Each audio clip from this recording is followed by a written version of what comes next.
Hello everyone and welcome back to my channel. I am in Paris, as you can probably tell. This video is a continuation of my recent trip to Paris for Art Week. I will leave all the videos that I've done about it so far linked in the description box below. You can always watch them in any order. It's an absolutely beautiful day. We are in Le Marais, one of my favorite parts of Paris, and we're going to see a lot of gallery exhibits in the area, starting bright and early with this iconic installation at this little Massimo de Carlo location. This petite gallery space can only be viewed from the street. You can't go in, and they usually feature just one work at a time. I love the attention that this work is getting by the Norwegian duo Elmgreen Dragset. It's a gallery attendant asleep at her desk. This was like 9 in the morning, and you can see how busy it is. People have just been loving it. I love the surveillance footage that the gallery has been posting of the work as well. You see things like delivery men knocking. I just think it's brilliant.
We've now made our way over to Almine Rech Gallery. This is an exhibit by the British artist Christopher Le Brun, who, similar to many of the great impressionists throughout art history, aims to capture the emotion and memory of a place or landscape rather than the reality of the place itself. So the oil on canvas works that we see here, they have a lot of layers built up over time. And this is meant to invite us as the viewer to look across the surfaces rather than directly at them, to really notice the passage of time and light itself in kind of the same way that emotion and memory evolve over time.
Our next stop is right around the corner to Frank Elbaz Gallery to see an exhibit by the Geneva-based artist Chloé Delarue.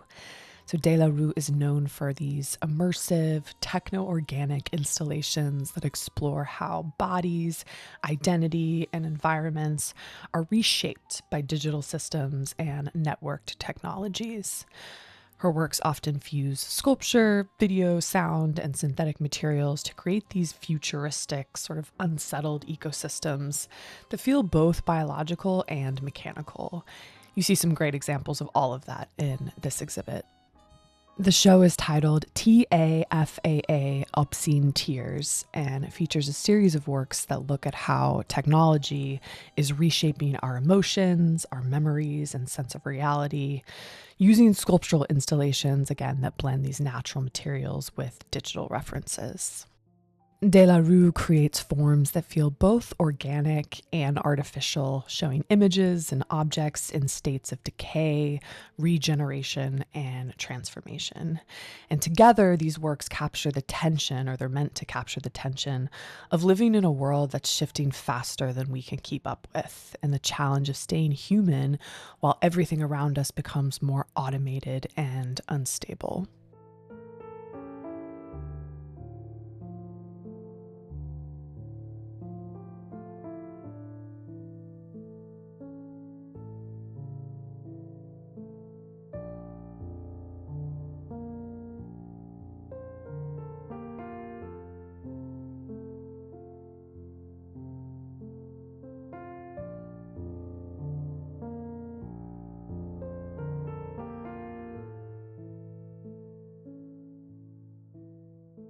Our next stop is Brigitte Mulholland Gallery to see an exhibit of works by the British painter Jessie Makinson. Makinson is known for her highly detailed, fantastical, figurative works that blend mythology, folklore, and speculative fiction. Her paintings often feature groups of women in these vibrant, otherworldly settings, playing with power dynamics, humor, and the uncanny. This show features 7 new paintings that mark a really exciting shift, in my opinion, in her practice. She shifts from pure fantasy to more classical narrative scenes with these signature playful twists. Frankly, I'm obsessed with her new darker color palette. I think it adds a really nice depth and richness to each work, giving her settings a new sense of weight and just atmosphere to her storytelling. Makinson states that she was heavily influenced by the works of Edward Burra, Paula Rego, Balthus, and Stanley Spencer. She often directly references specific works by them in these. So similar to Makinson, these artists' works often set a stage, creating this surrealist, theatrical environment, even if the subjects are just in everyday settings.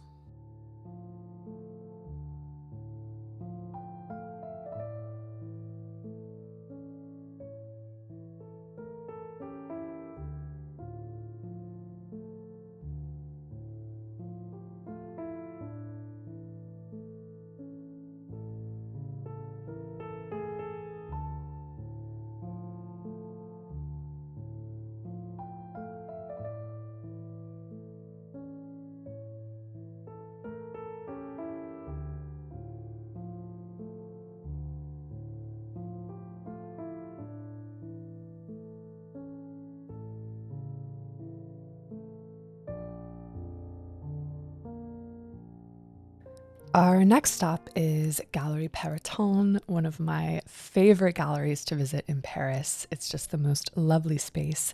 And even better, it usually has 3 separate exhibits on view, so you can see a lot in a short amount of time. And today we are indeed going to see 3 exhibits, starting with this show by the French artist Jean-Michel Othoniel, who is known for his monumental sculptures made from blown glass, often arranged in luminous chains, beads, or architectural forms in public spaces. His work blends fragility and strength, using color, reflection, and scale to create these poetic, almost dreamlike installations that really transform how viewers move through a space. This show features works in this reoccurring grid pattern. Othoniel specifically uses glass bricks to turn something as solid and ordinary as a wall into something that's poetic, emotional, and full of meaning. Glass bricks still suggest the idea of a wall or a barrier or a boundary, but because they're transparent, reflective, they also become a passage or a place where new ideas can open up. Othoniel was inspired by seeing these piles of bricks in India and thinking of them as symbols of people's hopes and dreams. His glass bricks continue this idea by acting like building blocks made of light rather than weight. So when you look at them, the bricks seem to shift between being strong and fragile, real and dreamlike, showing how walls can both hold things in but also let things change. In this exhibit, the glass bricks let Othoniel connect minimalism, personal history, and beauty in a very simple but powerful way, proving that even the most basic forms can carry deep emotional meaning.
Upstairs is another exhibit by the Spanish-born, New York-based artist Cristina BanBan. BanBan is known for these expressive, large-scale figurative paintings that center on these powerful, voluptuous female bodies. Her work combines this bold color, this textured brushstroke, and emotional intensity to explore themes of femininity, intimacy, strength, and vulnerability. The show is titled Lorquianas, and it brings together new paintings and works on paper following BanBan's first institutional show earlier this year at the Museum of Fine Arts in Granada. In this show, BanBan reimagines the work of the Spanish poet, playwright, and one of the most important literary figures of the 20th century, Federico Garcia Lorca. In her own signature style, BanBan draws on Lorca's rural tragedies, so plays like Yerma and The House of Bernarda Alba, to explore womanhood, desire, and repression. Her monumental figures are meant to embody the same tensions that Lorca wrote about, so things like tradition and defiance and intimacy and performance. But rather than just illustrating his text, BanBan channels their spirit, creating portraits of longing, struggle, and transformation.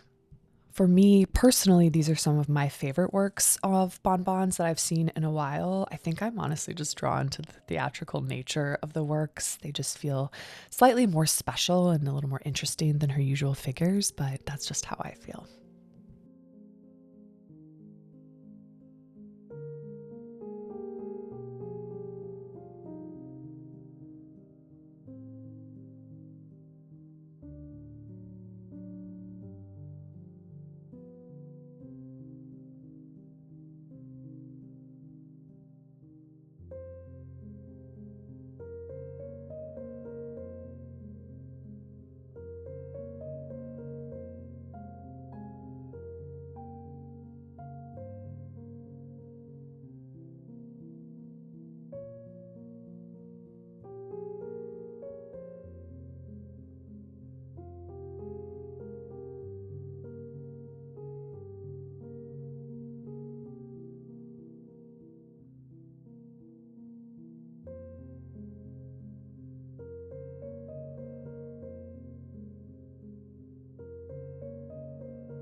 The final exhibit that we're going to see at Perrotin takes place in this cute little back gallery. Well, it's not little, but the back gallery space. And this is a show by the British-born Delhi-based artist Bharti Kher, who's known for her mixed media works that explore identity, mythology, the female body, and the meeting point between contemporary life and traditional Indian culture. The show is titled The Sun Splitting Stones, and it marks a powerful return to painting for her after more than 2 decades. Kher was actually trained as a painter in the UK and then kind of set the medium aside when she moved to India in her early 20s. And it was only just recently in the past few years that she started to find her way back. So, following the pandemic, she describes how, quote, painting called me back to her in my dreams, mostly in the days I stayed in bed. She found that the solitary nature of creating painting was really healing for her, and the freedom of creation that she found with painting compared to sculpture was really restorative to her. I personally am so happy she returned to painting. I absolutely love them. I just love the colors, the textures. They're so rich. The exhibit's title, The Sun Splitting Stones, is a reference to the quote, power and potential of that which is felt but not seen. That feelings still have real power and that emotions or sensations can affect things in the world, even things that seem solid or unmovable. And I think that's such a beautiful thing to remember, especially at a time where not only can emotions feel a little insignificant, but also we as people can feel powerless among greater systems.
We've now headed just around the corner to David Zwirner Gallery to see an exhibit that is a nice foreshadowing into a larger exhibit that I'm going to share later. I am talking about the famous Gerhard Richter retrospective at the Fondation Louis Vuitton. I did have the privilege of seeing this, and I'll be sharing it in a separate video, so stay tuned for that. I do think, though, that this show does a good job of highlighting the various types of work that Richter is known for producing over his very long career. But because I'm going to do a really deep dive on Richter and his career in that video, I won't go that deep in this video. I will say at first glance, when you're kind of seeing all the different types of work together, they look a little unconnected, but they actually are all connected by one central idea, which is questioning what is real and how images shape the way that we see the world. So the first kind of paintings that came about for him were his blurred photo paintings in the 1960s. He used family snapshots, newspaper photos, and just other everyday images as inspiration. And they're blurred to show that photographs are not objective truth, but these filtered, uncertain, and emotional mediums as well. In the 1970s and 80s, he turned to abstract painting, which I would say he's probably the most famous for. Instead of blurring images, he removed them entirely and used color, texture, and chance to explore how painting can express something beyond clear representation. This is a great example of his famous abstract works. These works really let him push painting to its limits and show how beauty and chaos can exist at the same time.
This is a great example of his work with glass and mirrors. He started doing this in the late 1980s, which again reflect this interest he had in perception. So these works don't show a fixed image. They change constantly depending on the viewer, the room, the light. And just like his blurred paintings and abstractions, they show that vision is unstable and always shifting.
Our final gallery stop is Thaddaeus Ropac, and if you're an art history aficionado, you are going to be into both of these exhibits. There are two exhibits on view in the gallery space.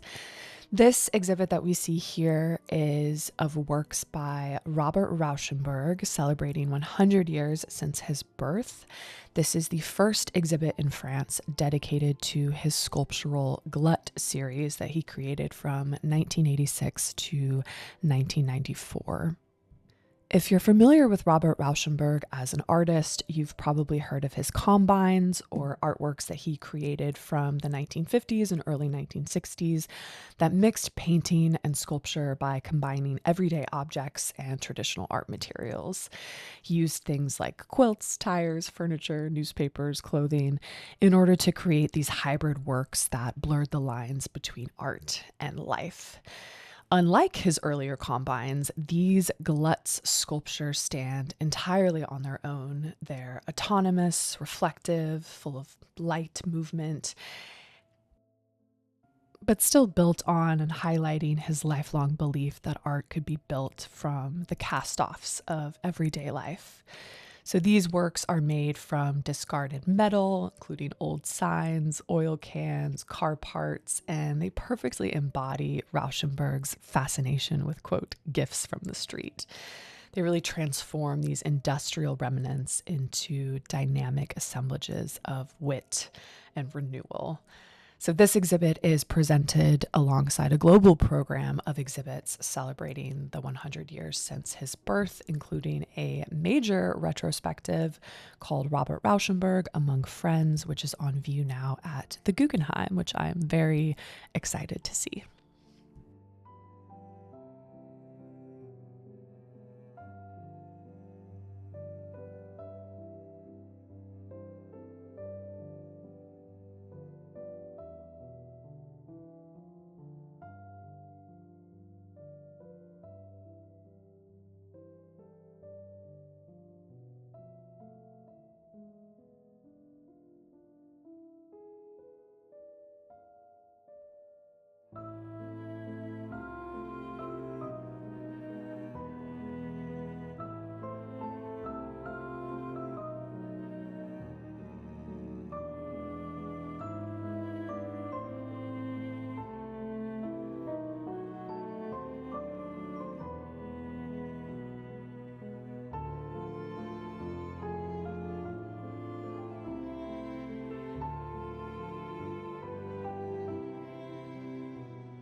Upstairs is the final exhibit that we're going to see, and it's a really unique one. You've probably heard of the sculptor Brancusi. He was a key figure in modern art. You've probably seen the work Bird in Space. But this exhibit is actually an exhibit of photographs of Brancusi's famous sculptures. I had no idea that photography was actually such an integral part of Brancusi's practice. Apparently, he had a dark room in his studio, and he used photography as a way to document his sculpting practice.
And that's all for this video, but stay tuned. I have more art exhibits that I will be visiting in Paris, so keep an eye out for that, and I will see you all in my next video.